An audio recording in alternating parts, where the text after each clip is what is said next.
維修部，呢次大件事啦！我啱啱拆信，睇到屋宇署發咗張強制驗樓通知俾我啊！法團唔係已經處理緊咩？我問過幾個街坊，佢哋都冇收到，封嘢又唔似係假喎，點算啊？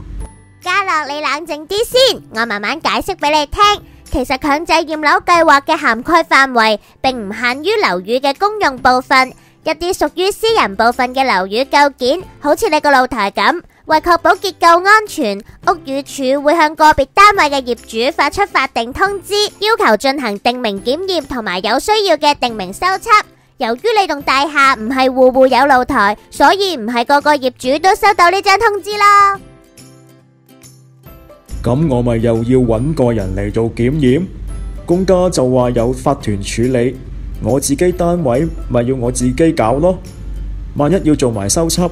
又要整報價單，我一個人點做得嚟啊？嘉樂，你放心喎，為咗協助好似你呢啲小業主，樓宇復修平台已經準備咗專為個別單位業主而設嘅參考文件，方便你哋聘請註冊檢驗人員履行強制驗樓嘅要求。等我教你點用啦。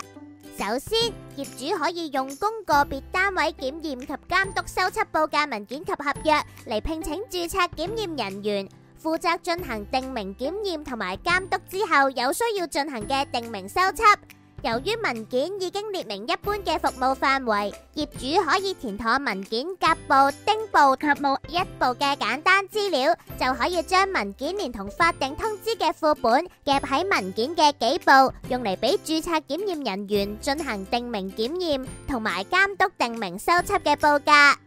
但係要留意，按強制驗樓計劃要求，業主係唔需要聘用相同嘅註冊檢驗人員完成兩個階段嘅服務噶。所以兩項服務嘅報價雖然係同時取得，但係監督定名修葺嘅服務係當完成咗定名檢驗之後先再確認嘅，為業主保留彈性及選擇。咁即係如果驗完冇修葺需要嘅話，又或者我想揾個另一個註冊檢驗人員負責監督我嘅定名修葺工程，我就唔使同原本嘅註冊檢驗人員簽署落實第二階段嘅服務啦。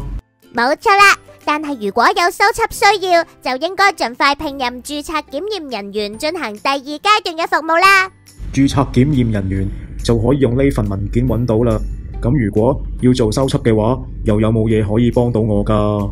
當然有啦，樓宇復修平台有另一份供個別單位修葺工程報價文件及合約嘅參考文件，係俾有需要進行定名修葺嘅業主配合聘用註冊檢驗人員嘅參考文件一齊使用。同樣，文件已經包括咗一般嘅服務範圍同工作項目，獲委聘嘅註冊檢驗人員可以用呢份參考文件準備報價文件俾合資格註冊承建商報價。回標後，註冊檢驗人員亦會為業主分析回標價錢，以便業主作出選擇。咁即係只要我用咗供個別單位檢驗及監督修葺報價文件及合約嚟聘請註冊檢驗人員嘅話，一般情況下，註冊檢驗人員就會按服務範圍幫我完成強制驗樓嘅要求。嘉樂，你咁講都錯唔晒，因為兩份文件內列明嘅服務範圍已經可以應對一般嘅情況。但係身為業主，你對你嘅單位有最終嘅責任，就算註冊檢驗人員會代表你去處理大部分事宜，你都要了解兩份文件嘅條文內容，監管佢同註冊承建商嘅服務。因為未能按時完成強制驗樓嘅要求，你都有法律責任噶。自己單位嘅事，我一定會上心嘅。到時維修部你要再提點一下我。梗係得啦。另外，業主唔一定要等收到法定通知先嚟驗樓，為確保樓宇安全，業主即使冇收到強制驗樓通知，亦可以主動按照強制驗樓計劃嘅標準同程序，揾註冊檢驗人員同註冊承建商為佢嘅單位進行檢驗同修葺。